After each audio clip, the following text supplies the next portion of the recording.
আচ্ছা, এইগুলো হচ্ছে আমাদের মৌলিক সংখ্যার রেঞ্জ।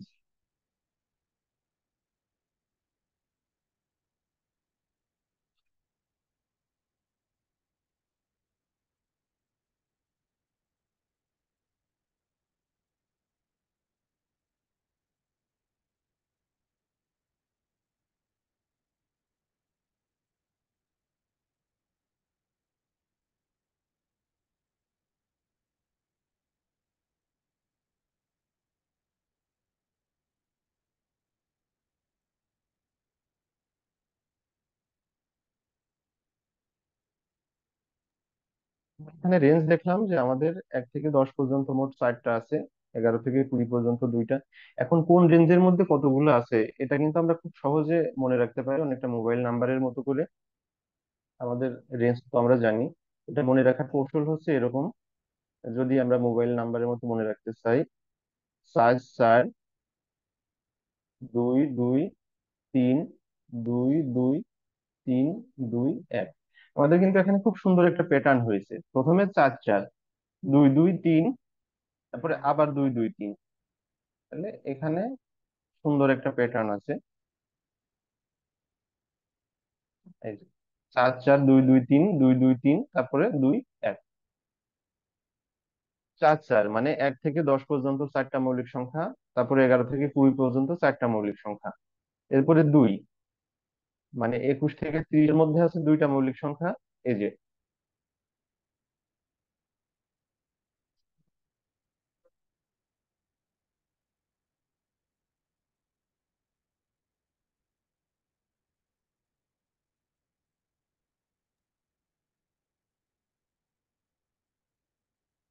এই যে আমাদের এখানে 4 4, অর্থাৎ প্রথমে 1 থেকে 10-এর মধ্যে 4টা আছে, তারপরে 11 থেকে 20-এর মধ্যে 4টা আছে। 4 4 2 2 মানে এখানে 21 থেকে 30-এর মধ্যে 2টা, 31 থেকে 40-এর মধ্যে 2টা, তারপরে 3 41 থেকে 50-এর মধ্যে 3টা, এরপরে 51 থেকে 60, 51 থেকে 60-এর মধ্যে 2টা, তারপরে 61 থেকে 70-এর মধ্যে 2টা, 71 থেকে 80-এর মধ্যে 3টা, 81 থেকে 90-এর মধ্যে আছে 2টা, আর 91 থেকে 100-এর মধ্যে এক।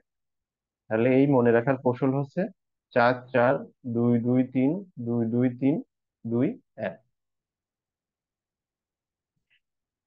এখন আমরা এই রেঞ্জটা যদি 1 থেকে 20 পর্যন্ত নিই তাহলে কি হবে? প্রথমে 1 থেকে 10 পর্যন্ত ছিল 4, এরপরে 1 থেকে 20 পর্যন্ত হবে আগে 4, আর এই যে এখানে 4 4 আর 4 8 সম্মিলিত ভাবে। তাহলে 1 থেকে 20 পর্যন্ত রেঞ্জ হচ্ছে আমাদের 8। এরপরে 1 থেকে 30 পর্যন্ত রেঞ্জ হচ্ছে 10। 1 থেকে 30 পর্যন্ত রেঞ্জের মধ্যে 10টি মৌলিক সংখ্যা আছে। 1 থেকে 40-এর মধ্যে মৌলিক সংখ্যা আছে 12টি। এখন যদি আমাদের পরীক্ষায় পড়ে যে 1 থেকে 40 পর্যন্ত মোট কতগুলো মৌলিক সংখ্যা আছে, তাহলে 1 থেকে 40 পর্যন্ত আমাদের এরকম ভাবে সবগুলো লেখার এখানে কোনো প্রয়োজন পড়বে না। কারণ আমরা যদি এতগুলো লিখে লিখে বের করতে চাই, তাহলে আমাদের একটা অঙ্ক করতে দেখা যাচ্ছে 3 মিনিট সময় লেগে যাবে। কিন্তু আমরা তো আসলে একটা অঙ্কে 3 মিনিট সময় পাবো না। সেই হিসাবে আমাদের এটা একটু মনে রাখতে হবে, চারটা মনে রাখলে আমাদের এই চ্যাপ্টার থেকে অঙ্কটা খুব সহজেই আমরা করে নিতে পারবো জাস্ট দেখা মাত্র। তাহলে 1 থেকে 50 পর্যন্ত আমাদের মৌলিক সংখ্যা 15টি, 1 থেকে 60 পর্যন্ত মৌলিক সংখ্যা 17টি, 1 থেকে 70 পর্যন্ত মৌলিক সংখ্যা 19টি, 1 থেকে 80 পর্যন্ত মৌলিক সংখ্যা 2টি, 1 থেকে 90 পর্যন্ত 24টি, 1 থেকে 100 পর্যন্ত 25টি। এই হচ্ছে মৌলিক সংখ্যা। এখন আমাদের রেঞ্জটা যদি এইভাবে মনে না থাকে, তাহলে আমরা এই যে এখান থেকে যে রেঞ্জটা মনে রেখেছি মোবাইল নাম্বারের মতো করে, 4 4 2 2 3 2 2 1, আমাদের এখানে প্রত্যেকটা যেহেতু 10 করে আছে, এখন আমাদের যদি এখন একটা প্রশ্ন থাকে এরকম যে এক থেকে 1 থেকে 60 এর মধ্যে মৌলিক সংখ্যা কতটি? মৌলিক সংখ্যা কতটি? আমাদের হয়তো option A, B, C, D, একটা অপশন দেওয়া থাকবে। তাহলে 1 থেকে 60 পর্যন্ত, তাহলে আমরা এখান থেকে দেখতে পাচ্ছি 10 20 30 40 50 60, এই পর্যন্ত আমাদের 60 আসছে। তাহলে এই রেঞ্জের মধ্যে আমাদের মৌলিক সংখ্যা কত আছে? 4 আর 4 8, আর 2 10, আর 2 12, 12 3 15, 15 2 17। তাহলে আমাদের অপশন যদি এরকম থাকে 17টি, 18টি, 19টি বা 20টি, তাহলে আমাদের উত্তর হবে কি? 17টি। এই যে যেটা আমাদের উপরে টেবিলেও দেয়া আছে, 1 থেকে 60 পর্যন্ত মৌলিক সংখ্যা কতগুলো আছে? এই যে 17টি। তো আমরা এইভাবে টেবিলটা মনে রাখতে পারি। বোঝা যায়? কেউ একটু রেসপন্স করেন। জি স্যার, বোঝা যাচ্ছে। আচ্ছা, এই টেবিলের বিষয়ে যে মৌলিক সংখ্যা কতগুলো, কার কোনো প্রশ্ন আছে? আচ্ছা, ক্লিয়ার। না স্যার। আচ্ছা, ঠিক আছে, আমরা নেক্সট কোশ্চেনে চলে যেতে পারি।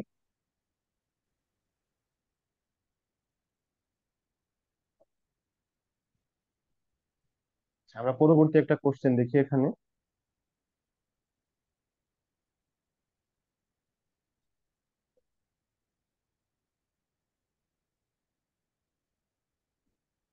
কোশ্চেনটা কি পড়া যাচ্ছে? মোবাইলে যারা দেখছেন, মোবাইলের স্ক্রিনে কি কোশ্চেনটা পড়া যাচ্ছে? জি জি স্যার, স্যার। যাচ্ছে। জি স্যার, কেউ পড়া একজন একটু যাচ্ছে। পড়ে শোনান তো। কেউ একজন জি একটু পড়ে স্যার। শোনান তো। কেউ একজন একটু পড়ে শোনান, কি আছে প্রশ্নটা, আমরা সবাই একটু শুনি। নিচের কোনটি নিচের পদে মৌলিক নিচের কোনটি প্লিজ কেউ মৌলিক একজন একটু সংখ্যা? পড়ে শোনান। নিচের কোনটি মৌলিক সংখ্যা? ক 91, খ হ্যাঁ, নিচের কোনটি 87। মৌলিক সংখ্যা? আহ, এই কোশ্চেনটা কিন্তু অত্যন্ত একটা গুরুত্বপূর্ণ কোশ্চেন। এখানে দেখেন, এই কোশ্চেনটা বিভিন্ন পরীক্ষায় পড়েছে, 30তম বিসিএস এ এসছে, 2021 সালে এনএসআই এর পরীক্ষায় এসছে, 2021 সালে জীবন বীমার একটা পরীক্ষায় এসছে, 2023 সালে বন অধিদপ্তরের একটা পরীক্ষাতে এসছে এমসিকিউ আকারে। তাহলে নিচের কোনটি মৌলিক সংখ্যা? আমাদের এখানে 4টি সংখ্যা দেয়া আছে। তো আমরা আগেই বলেছি যে মৌলিক সংখ্যা কোনগুলো, যে সংখ্যাকে অন্য কোনো সংখ্যা দিয়ে ভাগ করা যাবে না সেই সংখ্যাগুলোকে মৌলিক সংখ্যা বলে। তাহলে আমরা এখানে এই সংখ্যাগুলোকে কোনটা ভাগ করা যায় কোনটা যায় না সেটা কি করে বুঝবো? আমাদের সরাসরি এখানে ভাগ করেই বুঝতে হবে। তো এই ক্ষেত্রে সবচেয়ে সহজ যে নিয়মটা হচ্ছে, সহজ নিয়ম হচ্ছে যে আমরা সবসময় মৌলিক সংখ্যা দিয়ে ভাগ করব। মৌলিক সংখ্যা অর্থাৎ আমাদের ক্ষুদ্রতম যে মৌলিক সংখ্যা আছে সেই সংখ্যা দিয়ে ভাগ করব। আমাদের ক্ষুদ্রতম মৌলিক সংখ্যা 2, 2 এর পরে 3, তারপরে 5, তারপরে 7। আমরা এরকম মৌলিক সংখ্যা দিয়ে ভাগ করে দেখব। আমাদের প্রথম অপশন কত আছে? 91। 91 কে আমরা কত দিয়ে ভাগ করতে পারি? 7 13 91। এই সংখ্যাটিকে 91। যেহেতু ভাগ করা যাচ্ছে, তার মানে কি এটা উত্তর হবে না, বাদ। এরপরে আছে কত? 87। 87 কে আমরা একটা ছোট মৌলিক সংখ্যা দিয়ে ভাগ করি, 3 দিয়ে ভাগ করে দেখি কত হয়। 3 2 6, এখানে 2 থাকছে, 2 আর 7 27, 3 9 27। তার মানে ভাগফল 29 পাওয়া যাচ্ছে। তার মানে কি এটিও মৌলিক সংখ্যা নয়, যেহেতু এই সংখ্যাটিকে ভাগ করা যাচ্ছে। এরপরে আছে কত? 63। আমরা 63 তো স্পষ্ট দেখতে পাচ্ছি যে এটাকে 3 দিয়ে ভাগ করা যাবে। 3 2 6, 3 অক্ষে 3। তাহলে এখান থেকে আমরা 21 পাচ্ছি। তার মানে এটিও কি হবে? মৌলিক সংখ্যা নয়, যেহেতু এই সংখ্যাকেও ভাগ করা যাচ্ছে কোনো একটি সংখ্যা দিয়ে। তাহলে 4টা অপশনে যদি 3টা বাদ যায়, তাহলে এনসার হবে 59। আচ্ছা, আমি খুব বেসিক লেভেলের জিনিসগুলো বুঝাচ্ছি। যাদের একটু প্রিপারেশন অলরেডি নিয়ে আছে, অ্যাডভান্স আছে, তাদের কাছে হয়তো একটু বিরক্ত লাগতে পারে। কিন্তু আমি ধরে নিচ্ছি যে আমাদের এখানে বেশিরভাগই একদম নতুন, এবং তারা প্রিপারেশন প্রথম থেকে নিচ্ছেন, কিভাবে নেবেন জানেন না। আমি বা অঙ্কে খুব একটা ভালো বেসিক নেই সেই হিসাবে বলছি, ঠিক আছে? এই প্রশ্নটা কি বুঝতে স্যার কারো একটা কোনো প্রশ্ন অসুবিধা ছিল। আছে? হ্যাঁ, প্লিজ। স্যার আমরা কতগুলা মৌলিক সংখ্যা পর্যন্ত চেক করলে আমরা নিশ্চিতভাবে বলতে পারবো যে এটা মৌলিক সংখ্যা বা মৌলিক সংখ্যা না? কতগুলো, এগুলো তো এটা আপেক্ষিক প্রশ্ন, প্রশ্নের প্যাটার্ন দিয়ে দেখতে হবে যে আমাদের কেমন অঙ্ক থাকে। অনেক সময় 3 সংখ্যার আহ, মৌলিক সংখ্যা এখানে দেয়া থাকতে পারে। তো সেক্ষেত্রে আমরা সবসময় মৌলিক সংখ্যা দিয়ে আগাবো।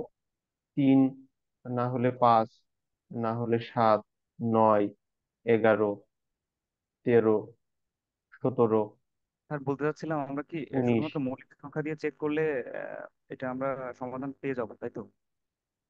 আমরা আর মৌলিক সংখ্যা দিয়ে চেক করব এই কারণে যে আমাদের একটু কনফিউজ করার জন্য এখানে সবগুলো সংখ্যায় বেজোড় দেওয়া থাকবে। এখানে হ্যাঁ, সবগুলো সংখ্যায় বেজোড় দেওয়া থাকবে, হ্যাঁ। কারণ জোড় সংখ্যা থাকলে তো আমরা স্পষ্ট বুঝতে পারছি যে এটা 2 দিয়ে ভাগ হবে, কারণ সমস্ত জোড় সংখ্যায় তো 2 দিয়ে ভাগ করা যায়। এই জন্য এই জাতীয় অপশনে কখনোই দুই মানে জোড় সংখ্যা থাকবে না, হ্যাঁ। যদি জোড় সংখ্যা থাকে তাহলে তো অ্যাডভান্টেজেস, ওটা আমরা প্রথমেই বাদ দিয়ে দেবো, ওটা তো ভাগ করার কিছু নাই। স্যার। ঠিক আছে। জি স্যার, বুঝতে পারছি। ওকে, তাহলে আমরা নেক্সট কোশ্চেনে চলে যাই।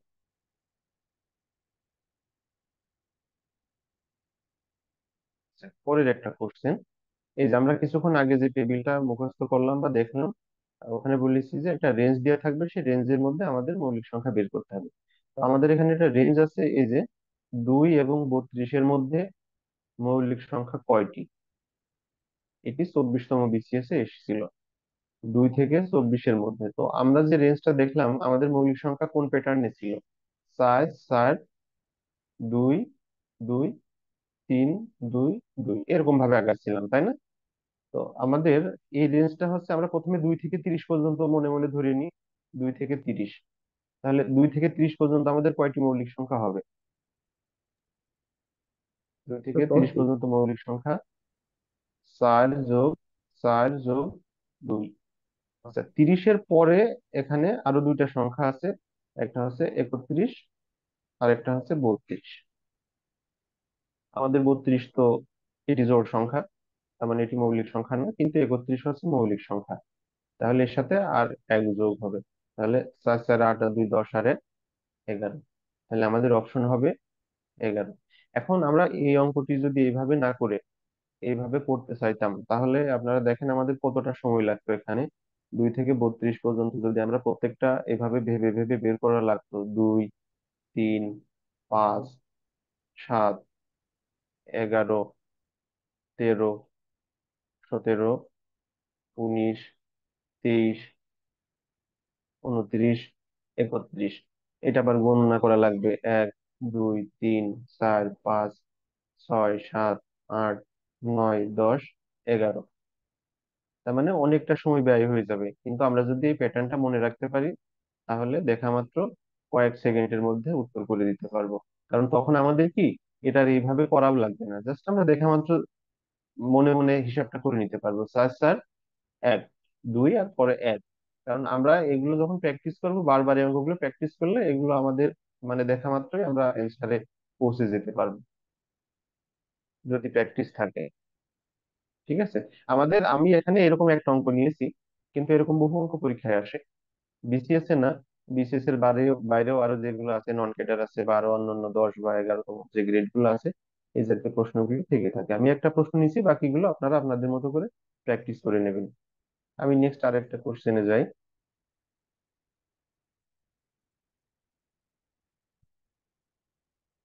কোশ্চেনটা মনে হচ্ছে আমরা রিপিট নিয়েছি। আচ্ছা, 2 নাম্বার, তারপরে 3 নাম্বার স্লাইড। আচ্ছা, আমরা এটা একটু দেখি। ঠিক আগের অঙ্কটার মতোই একটা অঙ্ক, 1 থেকে 30 পর্যন্ত কয়টি মৌলিক সংখ্যা আছে? 1 থেকে 30 পর্যন্ত রেঞ্জ ছিল 4 যোগ 4 যোগ 2, মোট 10টি, যেটা আমাদের অপশন গ এর সাথে ম্যাচ করে।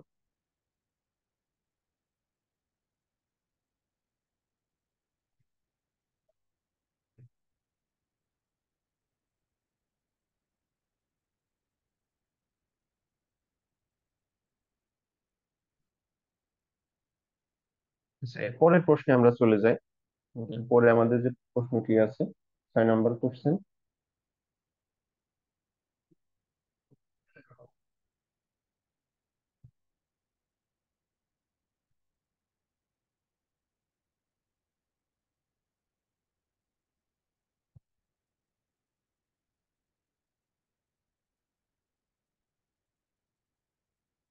আমাদের 5 নাম্বার কোশ্চেনটাও রিপিট হয়েছে, যাই হোক আমরা 6 নাম্বার কোশ্চেনে যাই।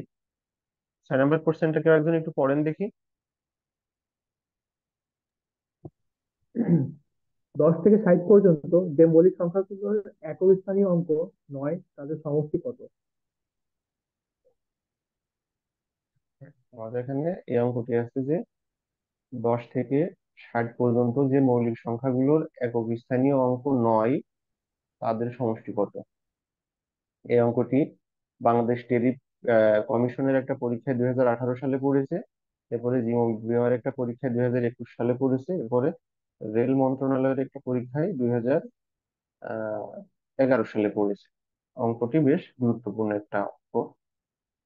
আসলে আমরা একক স্থানীয় অঙ্ক এটা কি বুঝি, একক বা দশক বা শতক যে অঙ্কগুলো আছে স্থানীয় অঙ্ক, আমরা ছোটবেলায় পড়েছি না, একক দশক শতক সহস্র। জি ভাইয়া, ডান পাশ থেকে ঠিক আছে। এক এক থেকে শুরু হবে, বাম হ্যাঁ, পাশ ডান থেকে পাশ ঘুরে থেকে যাবে ধরতে উপরে। হয়। হ্যাঁ, প্রথমটা একক, তারপরে দশক, তারপরে শতক, তারপরে সহস্র। এটা ডান পাশ থেকে শুরু হয়। ছোটবেলায় আমরা যারা ধারাপাত পড়েছি তারা এটা ওই সময় না বুঝে মুখস্থ করেছি, কিন্তু এখন আমাদের বুঝে বুঝে করা লাগে। তো আমাদের এখানে বলেছে যে 10 থেকে 60 পর্যন্ত আমাদের যতগুলো মৌলিক সংখ্যা আছে সেই সংখ্যাগুলোর একক স্থানীয় যে অঙ্কগুলো আছে তাদের সমষ্টি কত হবে। তো আমাদের 10 থেকে 60 পর্যন্ত যে মৌলিক সংখ্যাগুলো আছে সেগুলো আমরা দেখি। 10 থেকে 20 পর্যন্ত যে মৌলিক সংখ্যাগুলো ছিল কি কি ছিল? 11 ছিল, 13 ছিল, 17 ছিল, 19 ছিল। তো আমাদের এখানে একক স্থানীয় অঙ্কে 9 আছে, 19-এ। এর পরে যেটা আছে পরের টার্মে হবে কত? 29। মাঝামাঝি তো আর 9 থাকার কোনো সুযোগ নেই। তারপরেরটা কত হবে? 39। কিন্তু 39 কি আমাদের মৌলিক সংখ্যা? না। তাহলে 39 বাদ যাবে। এর পরেরটা আছে 49। এটাও মৌলিক সংখ্যা না, তাহলে কি হবে? এটাও বাদ যাবে। এর পরেরটা আছে কত? 59। এটা মৌলিক সংখ্যা। তাহলে এই তিনটা সংখ্যার এখন যোগ করতে হবে।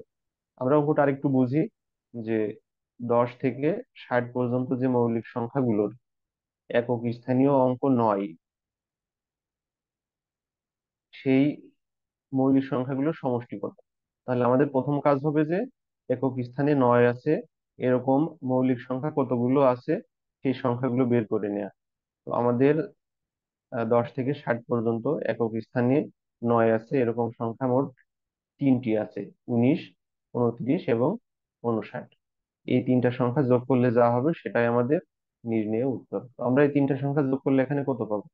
3 নং 27, 7 হাতে থাকে 2, 5 আর 2 7 আর 2 9, 9 আর 1 10, অর্থাৎ 127 হবে আমাদের সঠিক উত্তর। আচ্ছা, আমরা এই অঙ্কটি কি বুঝতে পারলাম? একটু রেসপন্ড করি। জি জি স্যার। স্যার, বুঝেছি। জি, বুঝতে পারছি। তাহলে আমরা নেক্সট কোশ্চেনে চলে যাই।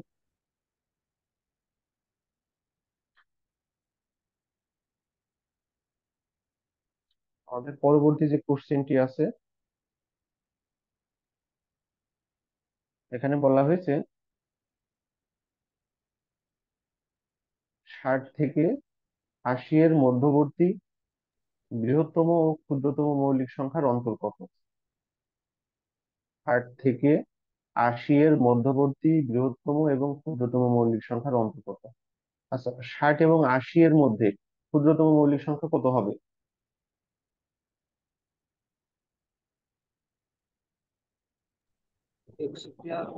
60-এর, হ্যাঁ, 61। 60-এর, জি, 60-এর ইমিডিয়েট পরে যে সংখ্যাটা আছে, যে মৌলিক সংখ্যাটা আছে সেটা হচ্ছে ক্ষুদ্রতম মৌলিক সংখ্যা।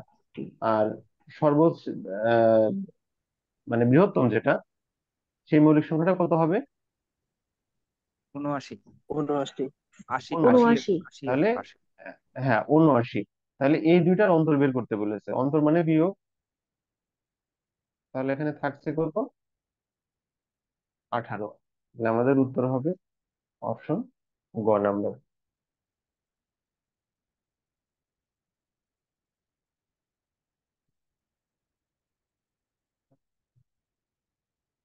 এর আগে যে কোন এক ভাই প্রশ্ন করছিল যে আমরা কোন কোন সংখ্যাকে ভাগ করব এবং কত দিয়ে ভাগ করা শুরু করব। আমরা এই অঙ্কটা একটু দেখি। এই অঙ্কটা একটু বড় অঙ্ক। আমরা অঙ্কটা তো সবাই দেখতে পাচ্ছি, তাই না?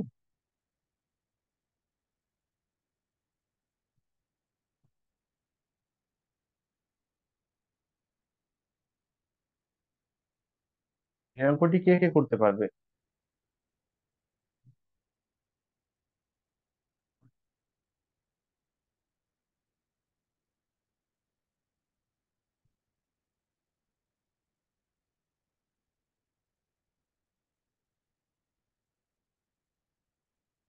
নিচের কোনটি মৌলিক সংখ্যা? আমাদের এখানে বেশ বড় একটি অঙ্ক দেয়া আছে, এখান থেকে প্রথমত আমাদের স্যার দুই মৌলিক দিয়ে সংখ্যাটি সম্ভবত বের করতে হবে।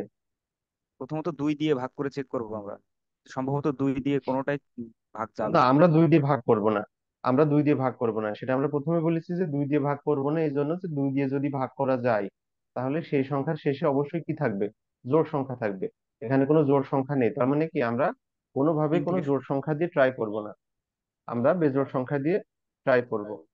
বেজোড় সংখ্যা, আমরা যে কোনো একটি বেজোড় সংখ্যা দিয়ে ট্রাই করব। তো আমরা সবগুলো বেজোড় সংখ্যা দিয়ে ট্রাই না করে শুধুমাত্র মৌলিক যে সংখ্যাগুলো আছে সেগুলো দিয়ে ট্রাই করব। আপনারা একটু ট্রাই করতে থাকেন তো নিজের মতো করে। সময় হচ্ছে 2 মিনিট।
আচ্ছা, আপনাকে উত্তর বের করতে পেরেছি।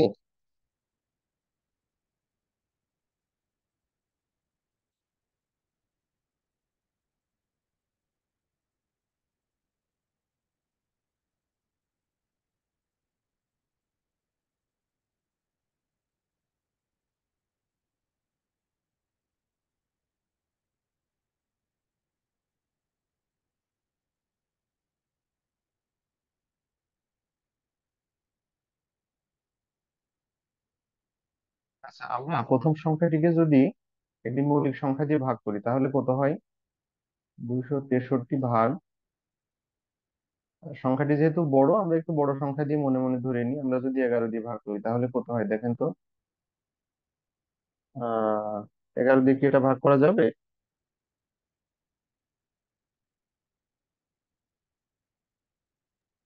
স্যার 23.90।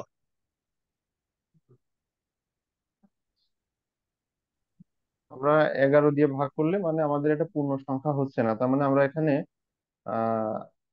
3 দিয়ে যদি ভাগ করি, 3 8 24, তাতেও হচ্ছে না। যদি 7 দিয়ে ভাগ করি, 3 7 21, 53 থাকছে, সেটাও হচ্ছে না। তাহলে আমরা এখানে 263-কে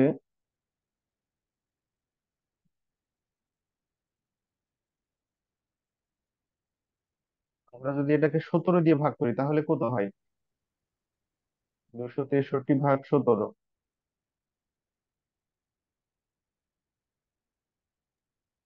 15.4।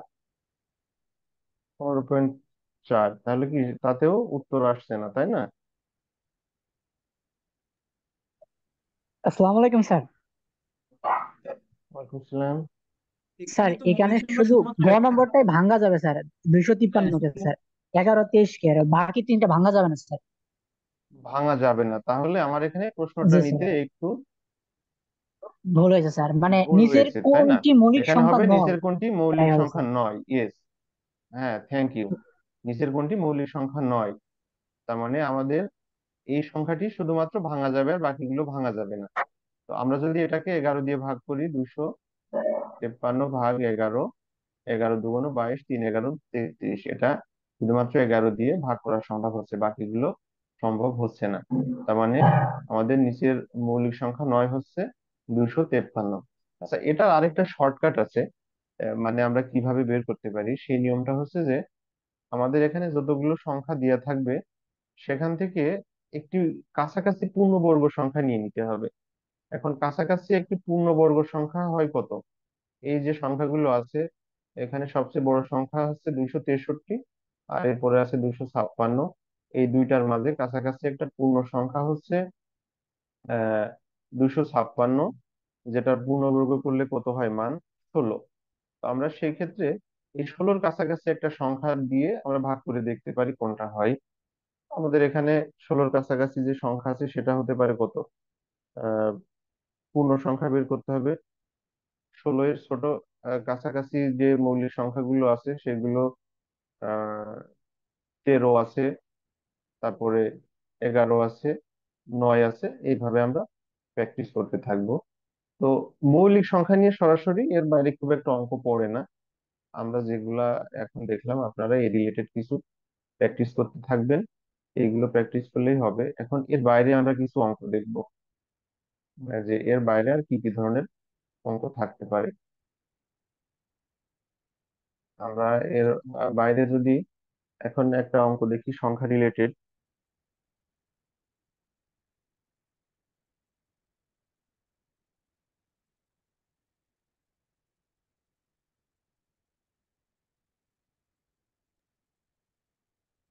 0, 1, 2, 3 দ্বারা গঠিত বৃহত্তম এবং ক্ষুদ্রতম সংখ্যার পার্থক্য কত?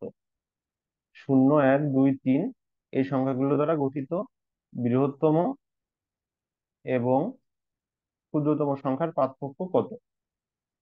ক্ষুদ্রতম সংখ্যার পার্থক্য কত? সংখ্যার পার্থক্য কত? ওদের হয়তো অপশন থাকবে। একটা অপশন ক নাম্বারে থাকলো 3087, খ নাম্বারে থাকলো হয়তো 2087, গ নাম্বারে হয়তো থাকলো 3187, ঘ নাম্বারে থাকলো 2187। তো আমাদের এখানে একটা প্রশ্ন এখানে দেয়া আছে 0, 1, 2, 3 এই চারটি সংখ্যা দিয়ে আমরা একটা বৃহত্তম সংখ্যা গঠন করব এবং একটা ক্ষুদ্রতম সংখ্যা গঠন করব, তারপরে এই দুইটা সংখ্যার পার্থক্য কত সেটা বের করব। তো এই সংখ্যা দিয়ে আমরা প্রথমে যদি বৃহত্তম সংখ্যা বের করতে চাই তাহলে কি হবে? আমাদের সবারই হয়তো মনে আছে যে এটা বৃহত্তম সংখ্যা কিভাবে গঠন করতে হয়। বৃহত্তম সংখ্যা হচ্ছে বড় সংখ্যা থেকে আস্তে আস্তে ছোট সংখ্যার দিকে যেতে হয়, তাই না? তো আমাদের বৃহত্তম সংখ্যা হবে 3, 2, 1, 0। আর ক্ষুদ্রতম সংখ্যা কি? একদম ছোট সংখ্যা থেকে আস্তে আস্তে বড় সংখ্যার দিকে যেতে হয়। কিন্তু যদি শূন্য থাকে তাহলে সেই শূন্যকে বাম পাশে বসাতে হয় না, শূন্যর পরে যে ছোট সংখ্যাটা থাকে সেটাকে আগে বসিয়ে নিয়ে তারপরে শূন্য বসাতে হয়। এরপরে ছোট সংখ্যা 2 এবং 3। এখন এই দুইটার পার্থক্য আমরা বের করব। 3 কত হলে হয় 10, 7 হাতে 1, 3 কত হলে হয় 11, 8 হাতে থাকে 1 কত হলে হয় 2, 1, 1 কত হলে হয় 3, 21, 87, যেটা আমাদের অপশন ঘ নাম্বারে আছে। এরকমের বেশ কিছু অঙ্ক পরীক্ষায় এসে থাকে, যে এরকম হয়তো সংখ্যা দেয়া থাকলো যে 4টি বা 5টি সংখ্যা দেয়া আছে, এই সংখ্যাগুলো দিয়ে গঠিত বৃহত্তম এবং ক্ষুদ্রতম সংখ্যার পার্থক্য কত? পার্থক্যের পরিবর্তে এখানে কত থাকতে পারতো? যোগফল থাকতে পারতো।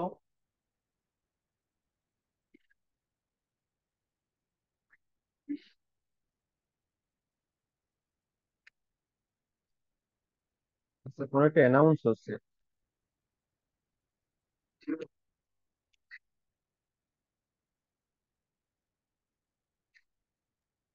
স্যার 4233 হবে। হ্যাঁ, 4233 হবে। আচ্ছা, আমি একটু সময় নিচ্ছিলাম, আমার এখানে একটা মাইকে অ্যানাউন্স হচ্ছিল এই কারণে। তো আমাদের এরকম বিভিন্ন রকমের প্রশ্ন পরীক্ষায় থাকতে পারে।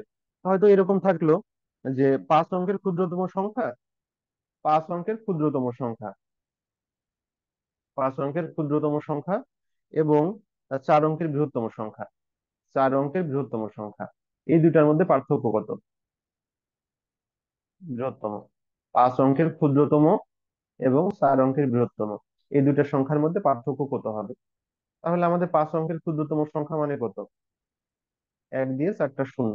আর 4 অঙ্কের বৃহত্তম সংখ্যা মানে 4টা 9, 9,999, আর এটা হচ্ছে 10,000। তাহলে পার্থক্য করলে কত হবে? 1 হবে। তো এই জাতীয় অঙ্ক আমরা আর দেখবো না, আপনারা বাসায় প্র্যাকটিস করে নেবেন। এরকমের অঙ্ক বিভিন্ন সময় পরীক্ষায় পড়ে থাকে, বিসিএস সহ আরো অন্যান্য বিভিন্ন পরীক্ষায় এই প্রশ্নগুলো আসে। আমরা একটু জোড় বেজোড় সংক্রান্ত একটা অঙ্ক দেখি। এই অঙ্কগুলো বেশ গুরুত্বপূর্ণ অঙ্ক।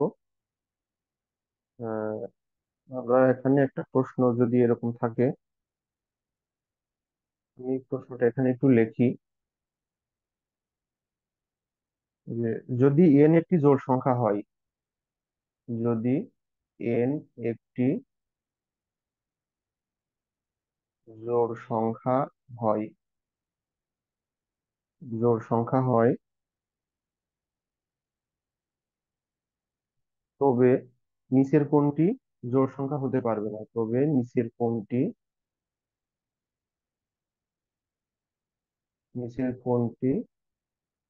জোড় সংখ্যা হতে পারবে না, হতে পারবে না। এখানে আমাদের অপশন, ক নাম্বারে একটা অপশন দেয়া আছে এন স্কোয়ার, খ নাম্বারে একটা অপশন দেয়া আছে 3 × n+1 + 3, গ নাম্বার অপশনে দেয়া আছে 2n+2, এবং ঘ নাম্বার অপশনে দেয়া আছে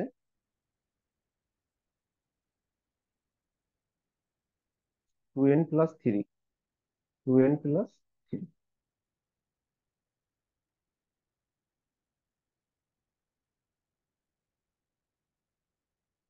আমাদের একটি প্রশ্ন, প্রশ্নটি আছে যে যদি n একটি জোড় সংখ্যা হয়, তবে নিচের কোনটি জোড় সংখ্যা হতে পারবে না? নিজের কোনটি জোড় সংখ্যা হতে পারবে না মানে কি, নিচের সংখ্যাটি কি হবে? সংখ্যাগুলো বেজোড় সংখ্যা হবে। তো এক্ষেত্রে আমরা অঙ্কগুলো কিভাবে করব? তো আমরা যদি এন ধরে ক্যালকুলেশন করি, তাহলে দেখা যাচ্ছে অনেক সময় লেগে যাবে।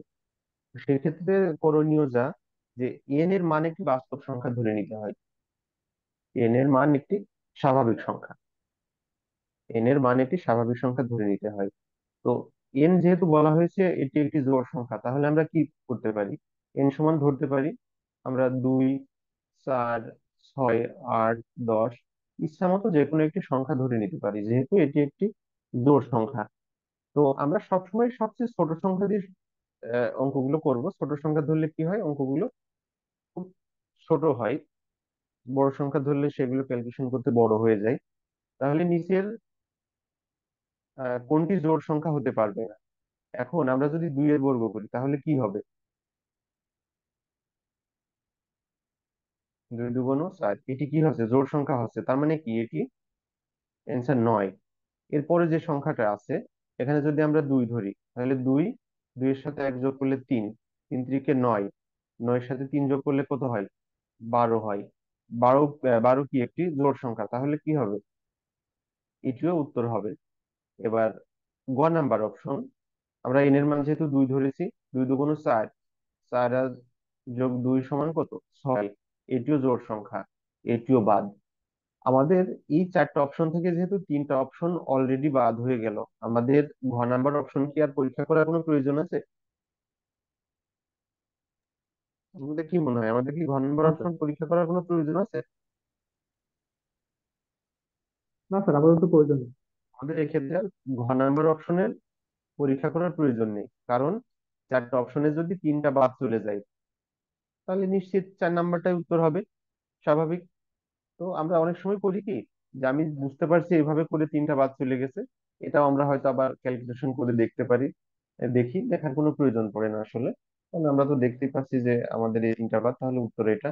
এখন আমরা এই প্রশ্নটা যদি ঘ নাম্বার থেকে শুরু করতাম, তাহলে আমরা উত্তরটা একদম প্রথমবারই পেয়ে যেতাম। 2 × 2 = 4, 4 আর 3 7। তো আমরা এগুলো যখন বাসায় এভাবে প্র্যাকটিস করতে থাকবো তখন পরীক্ষার হলে আরো দ্রুত সময়ের মধ্যে এই অঙ্কগুলো করতে পারবো। এরকমের নানান রকম প্যাটার্নে থাকতে পারে, আমি জাস্ট একটা অঙ্ক করলাম, আপনারা আপনাদের মতো করে বাসায় দেখে নেবেন অন্যান্য সংখ্যাগুলো। আচ্ছা, এই প্রশ্নটা নিয়ে কি কারোর কোনো প্রশ্ন আছে, এই অঙ্কটি নিয়ে? না স্যার, বুঝতে বুঝেছি। আচ্ছা, আচ্ছা।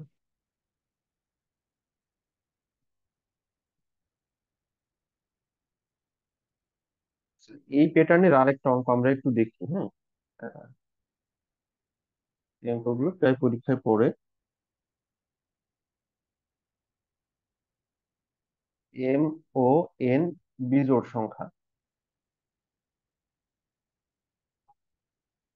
এম ও এন বিজোড় সংখ্যা, তাহলে নিচের কোনটি জোড় সংখ্যা? নিচের কোনটি জোড় সংখ্যা?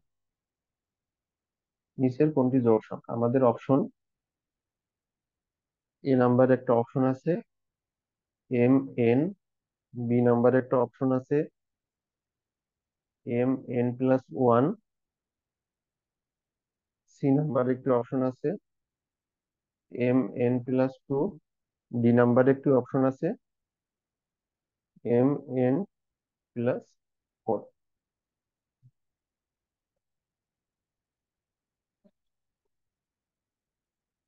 আমাদের প্রশ্ন হচ্ছে এম ও এন বিজোড় সংখ্যা, নিচের কোনটি জোড় সংখ্যা হবে? তাহলে এই প্রশ্নের উত্তরগুলো আমরা কিভাবে বের করব?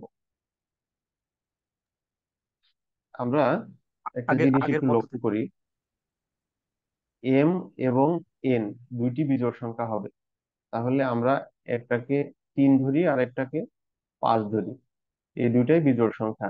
আমাদের সবসময় মনে রাখতে হবে যে দুইটা বিজোড় সংখ্যাকে আমরা যদি গুণ করি তাহলে সংখ্যা দুটি অলওয়েজ বিজোড় হবে। 3 5 15, অর্থাৎ দুইটি বিজোড় সংখ্যার গুণফল অলওয়েজ বিজোড়, এটা আমাদের একটু মনে রাখতে হবে। তাহলে নিচের কোনটি জোড় সংখ্যা হবে? এখানে যেহেতু দুইটি সংখ্যা আমরা গুণ করছি তাহলে কি হবে? এটা বিজোড়, এটা বাদ। এরপরে আমরা যদি কোনো বিজোড় সংখ্যার সাথে এক যোগ করি সেটা কি হবে? অলওয়েজ জোড় সংখ্যা হবে। তাহলে আমরা আগেরবার এই যে এম আর এন, এই দুইটা তিন, একটা এম সমান ধরেছিলাম হচ্ছে 3 আর এন সমান 5, তাহলে 3 5 15, এর সাথে যখন আমরা এক যোগ করব তখন কত পাচ্ছি? 15 যোগ 1 16, যা একটি জোড় সংখ্যা। তাহলে আমাদের অপশন বি আমরা উত্তর পেয়ে গেছি, সুতরাং আমরা এখান থেকে আর আগাবো না, এটাই আমাদের উত্তর। তবে আমরা এখান থেকে আরেকটু জেনে রাখি যে আমরা যদি কোনো বিজোড় সংখ্যার সাথে কোনো জোড় সংখ্যা যোগ করি তাহলে সেটি অলওয়েজ বিজোড় সংখ্যা হবে। 15 যোগ 2 মানে হচ্ছে 17, অর্থাৎ কোনো বিজোড় সংখ্যার সাথে যদি জোড় সংখ্যা যোগ করি তাহলে সেটি বিজোড় হবে। ঠিক একইভাবে এখানে বিজোড় সংখ্যার সাথে জোড় সংখ্যা যোগ করলে সেটিও কি হবে? বিজোড় হবে। পরীক্ষায় এই ধরনের অঙ্ক এসে থাকে, তো এই ধরনের অঙ্ক আর না করি, আপনারা বাকিগুলো বাসায় একটু প্র্যাকটিস করবেন।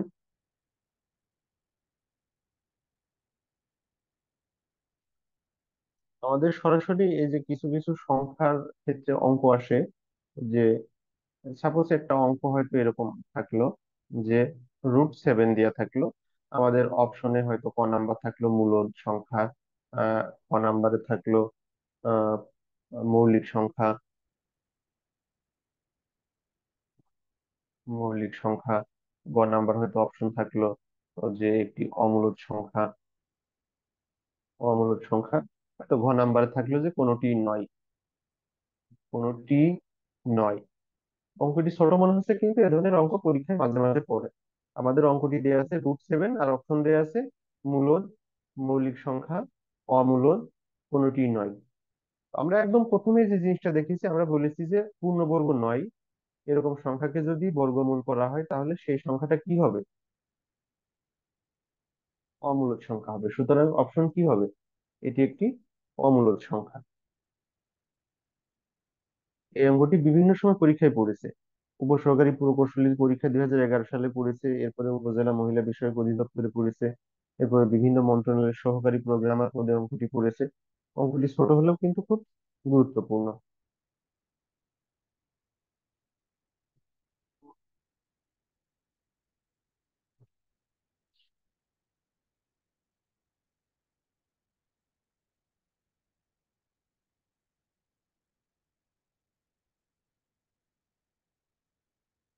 কিছু কিছু ক্ষেত্রে কিছু ধারাবাহিক অঙ্কের মতো করে আসে, যেগুলো আমরা পরবর্তীতে আরেকটা যে চ্যাপ্টার আছে আমাদের, অনুক্রম বা ধারা, সমান্তর ধারা, গুণোত্তর ধারা, সেখান থেকে দেখবো। এই জন্য এটা আমরা এখান থেকে স্কিপ করে যাচ্ছি। আর এখান থেকে যে অঙ্কগুলো করবে এগুলো আপনারা আহ, সবাই করতে পারবেন। সুতরাং এটা আমি না দেখাই, আমি পরবর্তীতে আরেকটা অঙ্ক দেখাই। এখানে এরকম গুরুত্বপূর্ণ একটি অঙ্ক।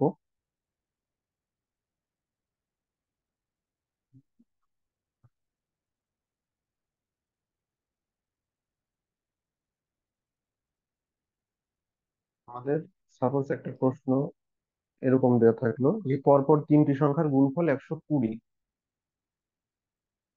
পরপর তিনটি সংখ্যার গুণফল 120।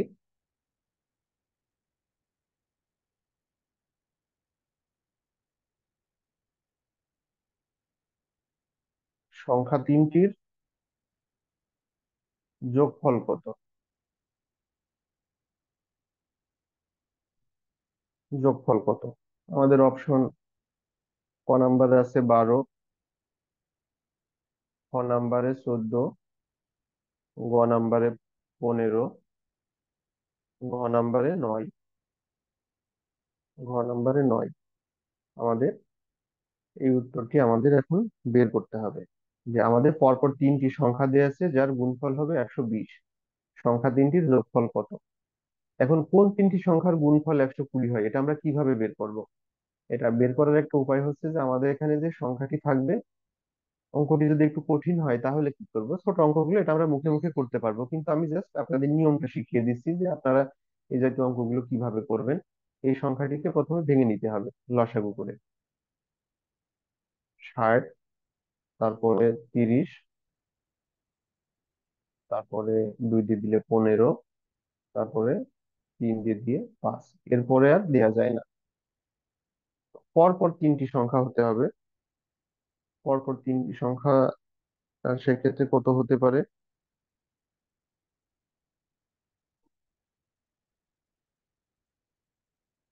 এখানে 5 একটা সংখ্যা আছে, আমি যদি 3 আর 2 গুণ করি তাহলে 6 একটি সংখ্যা হয়।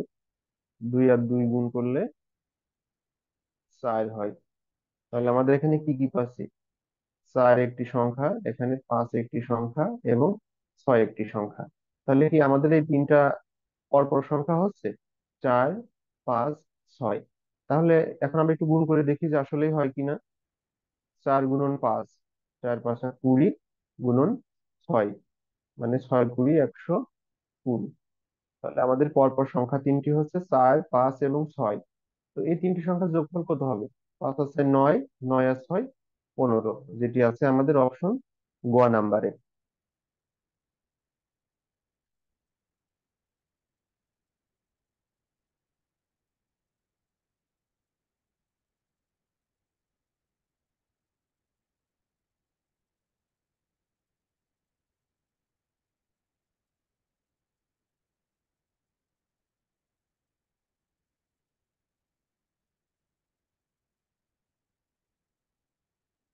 এরপরে আমরা আরেকটি অঙ্ক দেখি, যে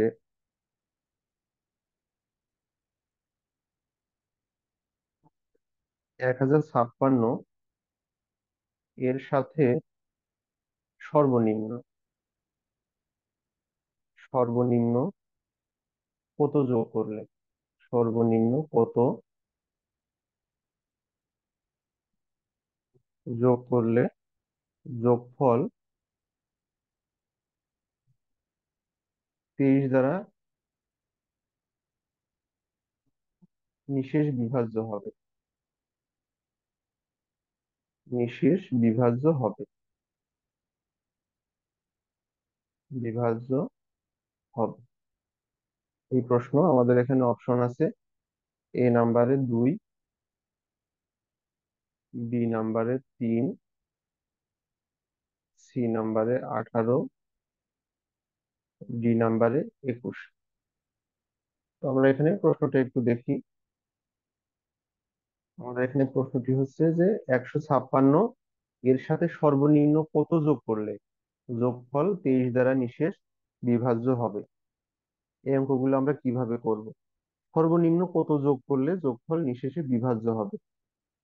তাহলে এই ধরনের অঙ্কের নিয়ম হচ্ছে যে আমরা এই সংখ্যাটি ভাগ করতে থাকবো, ভাগ করে দেখবো যে কত অবশিষ্ট থাকে। তাহলে 23 ভাগ 156, এটাকে যদি আমরা ভাগ করতে থাকি তাহলে কত হবে?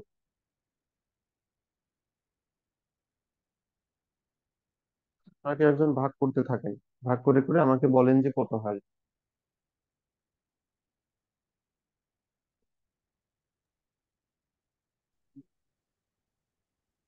প্রথমে তিন প্রথমত সংখ্যার মধ্যে নিতে 105-এর হবে। মধ্যে তাহলে 4 বাদ 23, যাবে। হ্যাঁ 4 বার যাবে।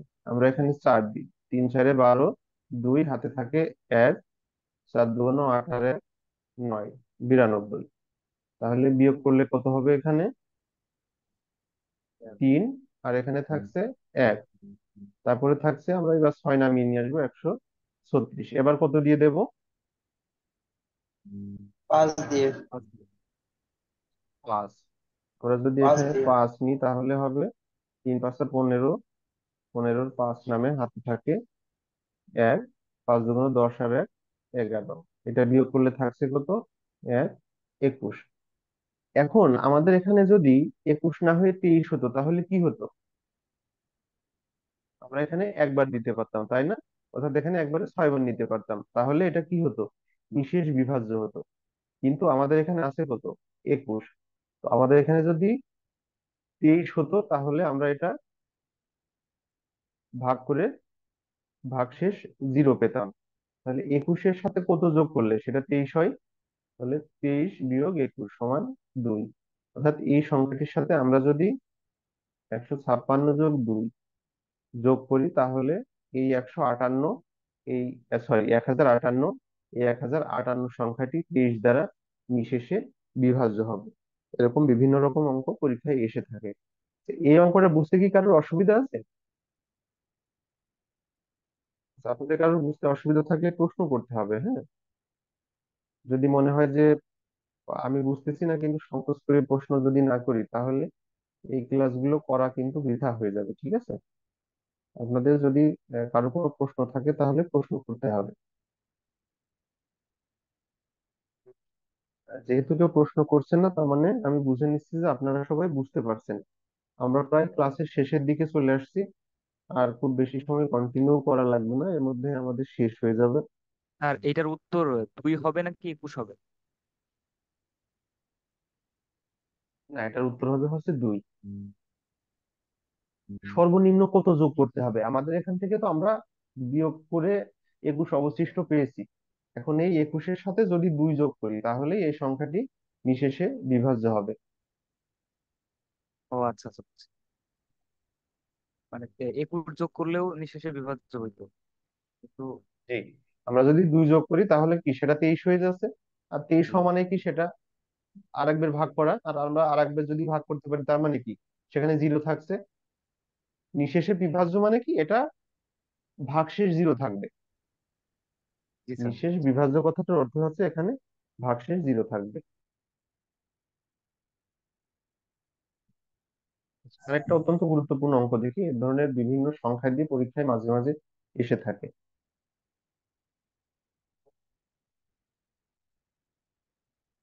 একটি সংখ্যা 650 থেকে যত বড় যত বড় 820 থেকে তত ছোট তত ছোট সংখ্যাটি কত?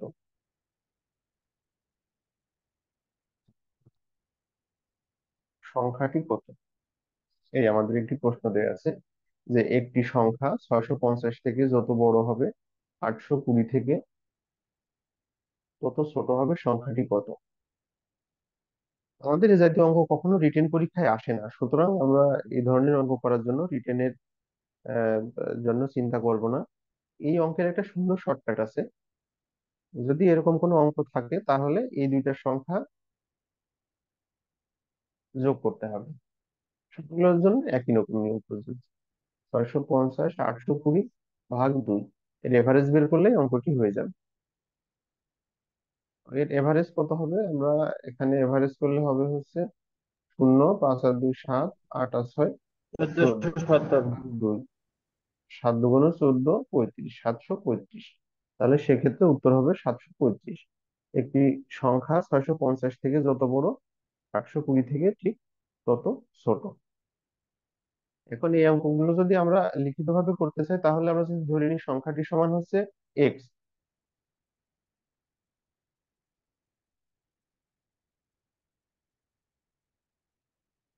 তাহলে সংখ্যাটি সমান এক্স। যদি এরকম হয়, যদি অঙ্কটা আমরা ডিটেলস করতে চাই তাহলে কেমন হয়? একটি সংখ্যা 650 থেকে যত বড়, তার মানে এক্ষেত্রে সংখ্যাটি বড় 650 থেকে, আর 820 থেকে ঠিক ততটুকু ছোট, 820 মাইনাস এক্স। তাহলে এটা আমরা আর গুণন, এই পার্শ্ব পরিবর্তনের নিয়ম অনুযায়ী এক্স যোগ এক্স সমান 820 যোগ 650। তাহলে এখানে এই যে 2x হচ্ছে, আর এখানে এই যে দুইটা যোগফল 1470। পরের লাইনে আমরা এক্স বাম পাশে রাখলে ডান পাশে যে 1470 থাকলো, আর এই দুই ভাগ হয়ে গেল। তো আলটিমেটলি আমরা এই যে এই লাইনটা প্রত্যেকটা ক্ষেত্রে শেষ লাইনে এরকম আসবে। এই জন্য আমরা এই জাতীয় অঙ্কগুলো সব এইভাবেই করব। ঠিক আছে?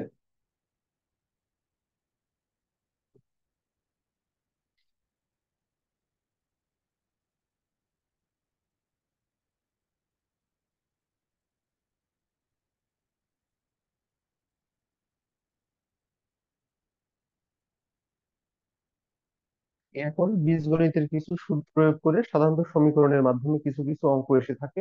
আমরা এগুলো যখন সমীকরণের চ্যাপ্টারে যাব সেখানে পড়বো, এই জন্য এখানে এই অঙ্কগুলো আমাদের দেখার খুব বেশি প্রয়োজন নাই। এগুলো আপনারা আপনাদের মতো করে একটু বাসায় দেখে প্র্যাকটিস করে নিতে পারেন।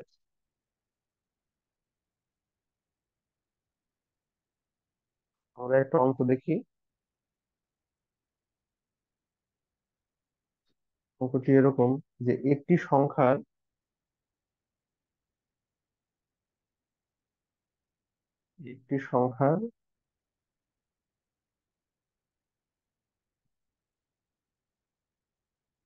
3 গুণের সাথে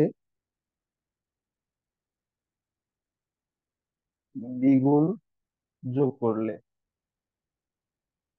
দ্বিগুণ যোগ করলে 90 হয়। 90 হয়, সংখ্যাটি কত?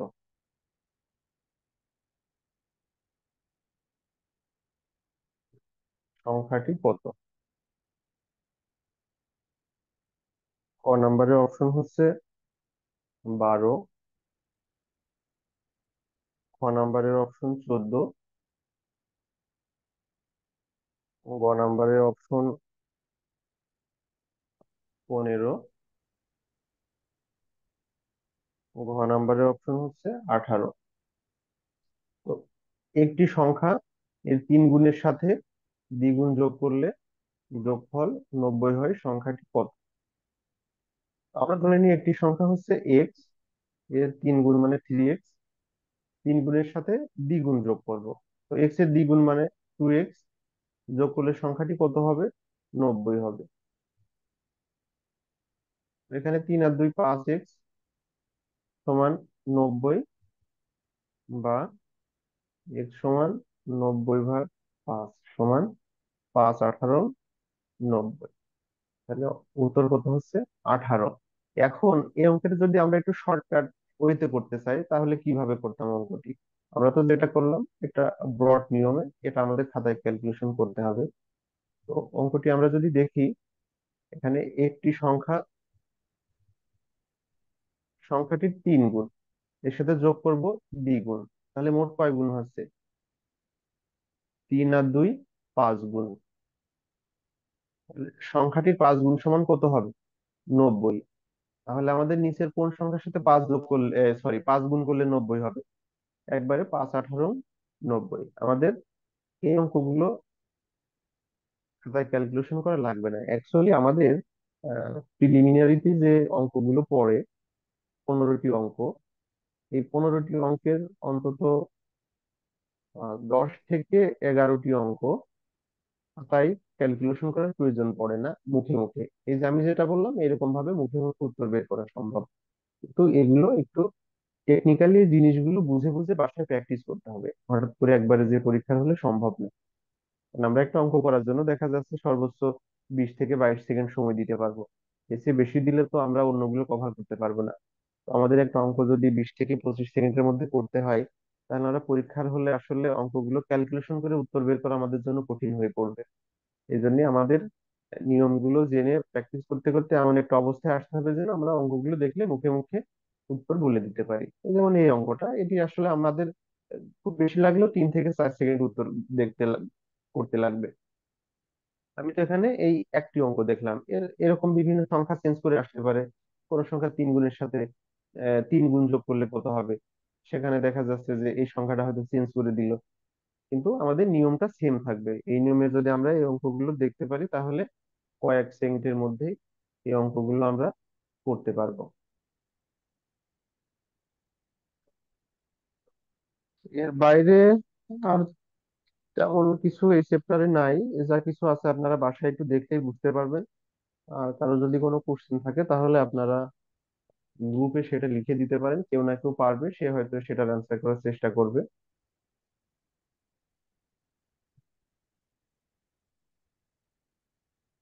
এই হচ্ছে আমাদের আজকের ক্লাস। আচ্ছা, এখন পর্যন্ত আমরা যা দেখলাম, এর মধ্যে কার কি কি প্রশ্ন আছে আপনারা একটু রেইজ করতে পারেন। এর কোনো প্রশ্ন আছে কিনা?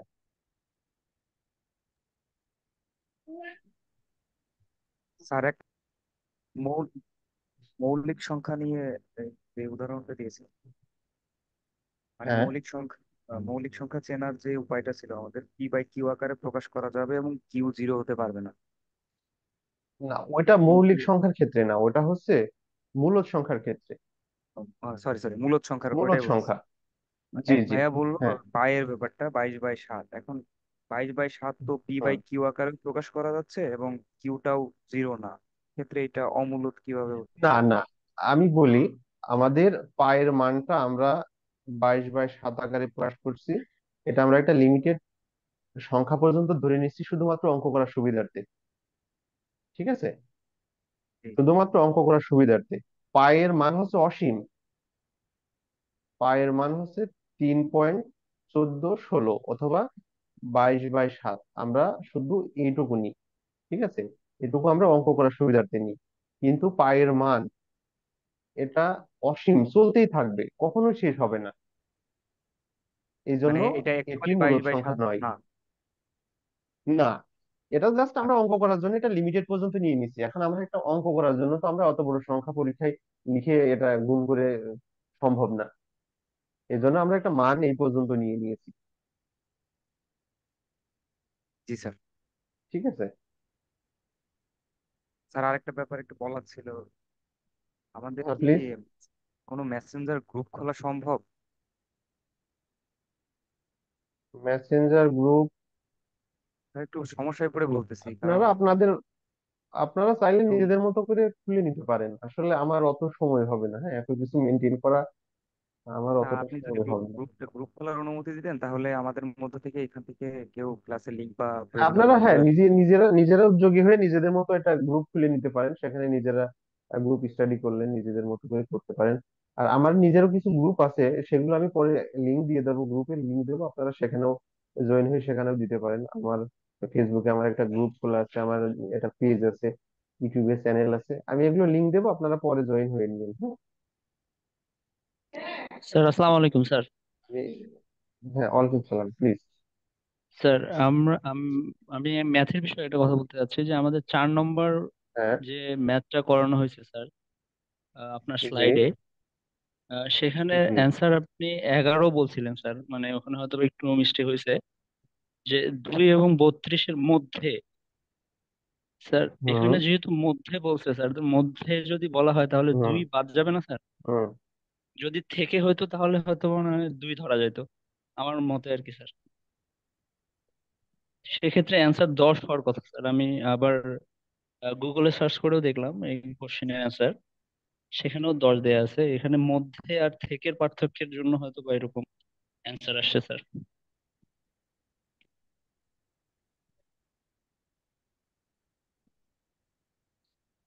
হ্যাঁ, 2 এবং 32-এর মধ্যে। মধ্যে স্যার, হ্যাঁ ঠিক মধ্যের আছে। জন্য স্যার 2 এবং হুম 32 হুম বাদ হুম দিতে হুম। হবে স্যার। প্লিজ হ্যাঁ, এতটুকু দুই স্যার দুই দুই বলতেছি। এবং হ্যাঁ 32-এর মধ্যবর্তী যেটা হবে। হ্যাঁ, ঠিক আছে, থ্যাংক ইউ থ্যাংক ইউ। এটা জি আমার স্যার। একটু ভুল হয়েছে, এখানে হবে হচ্ছে 3টা।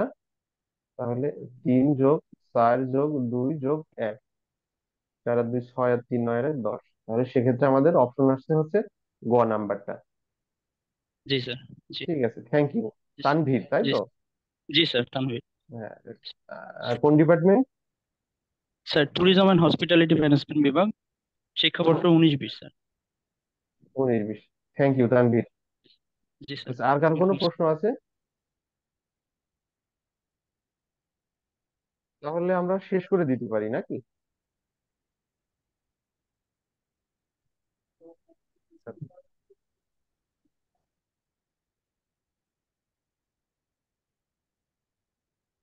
ঠিক আছে, থ্যাংক ইউ এভরিওয়ান। জি স্যার, আসসালামু আলাইকুম।